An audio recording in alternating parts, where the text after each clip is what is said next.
اور جان رکھو کہ جو مال غنیمت تم کفار سے حاصل کرو اس میں سے 5واں حصہ اللہ کا اور اس کے رسول کا اور اہل قرابت اور یتیموں کا اور محتاجوں کا اور مسافروں کا ہے،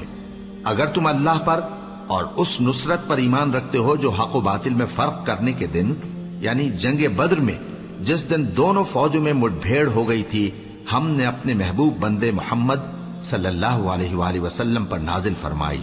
اور اللہ ہر چیز پر قادر ہے۔ جس وقت تم مدینے سے قریب کے ناکے پر تھے اور کافر دور کے ناکے پر اور قافلہ تم سے نیچے اتر گیا تھا، اور اگر تم جنگ کے لیے آپس میں قرارداد کر لیتے تو وقت معین پر جمع ہونے میں تقدیم و تاخیر ہو جاتی، لیکن اللہ کو منظور تھا کہ جو کام ہو کر رہنے والا تھا اسے کر ہی ڈالے، تاکہ جو مرے بصیرت پر یعنی یقین جان کر مرے، اور جو جیتا رہے وہ بھی بصیرت پر یعنی حق پہچان کر جیتا رہے۔ اور کچھ شک نہیں کہ اللہ سنتا ہے، جانتا ہے۔ اس وقت اللہ نے تمہیں خواب میں کافروں کو تھوڑی تعداد میں دکھایا تھا، اور اگر بہت کر کے دکھاتا تو تم لوگ جی چھوڑ دیتے اور جو کام درپیش تھا اس میں جھگڑنے لگتے،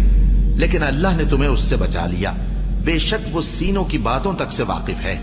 اور اس وقت جب تم ایک دوسرے کے مقابل ہوئے تو کافروں کو تمہاری نظروں میں تھوڑا کر کے دکھاتا تھا اور تم کو ان کی نگاہوں میں تھوڑا کر کے دکھاتا تھا، تاکہ اللہ کو جو کام کرنا منظور تھا اسے کر ڈالے،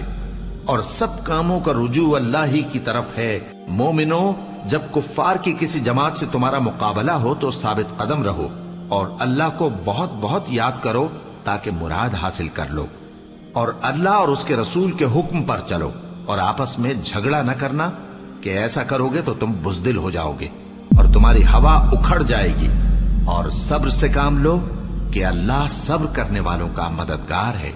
اور ان لوگوں جیسے نہ ہونا جو اتراتے ہوئے یعنی حق کا مقابلہ کرنے کے لیے اور لوگوں کو دکھانے کے لیے گھروں سے نکل آئے اور لوگوں کو اللہ کی راہ سے روکتے ہیں، اور جو اعمال یہ کرتے ہیں اللہ ان کا احاطہ کیے ہوئے ہے۔ اور جب شیطان نے ان کے اعمال ان کو آراستہ کر دکھائے اور کہا کہ آج کے دن لوگوں میں سے کوئی تم پر غالب نہ ہوگا اور میں تمہارا رفیق ہوں، لیکن جب دونوں فوجیں ایک دوسرے کے مقابل صف آرا ہوئیں تو پسپا ہو کر چل دیا اور کہنے لگا کہ مجھے تم سے کوئی واسطہ نہیں، میں تو ایسی چیزیں دیکھ رہا ہوں جو تم نہیں دیکھ سکتے، مجھے تو اللہ سے ڈر لگتا ہے اور اللہ سخت عذاب کرنے والا ہے۔ اس وقت منافق اور کافر جن کے دلوں میں بیماری تھی کہتے تھے کہ ان لوگوں کو ان کے دین نے مغرور کر رکھا ہے، اور جو شخص اللہ پر بھروسہ رکھتا ہے تو اللہ غالب ہے، حکمت والا ہے۔ اور کاش تم اس وقت کی کیفیت دیکھو جب فرشتے کافروں کی جانیں نکالتے ہیں کہ ان کے چہروں اور پیٹھوں پر مارتے جاتے ہیں اور کہتے ہیں اب آگ کے عذاب کا مزہ چکھو، یہ ان اعمال کی سزا ہے جو تمہارے ہاتھوں نے آگے بھیجے ہیں، اور یہ جان رکھو کہ اللہ بندوں پر ظلم نہیں کرتا۔ اللہ اکبر، اللہ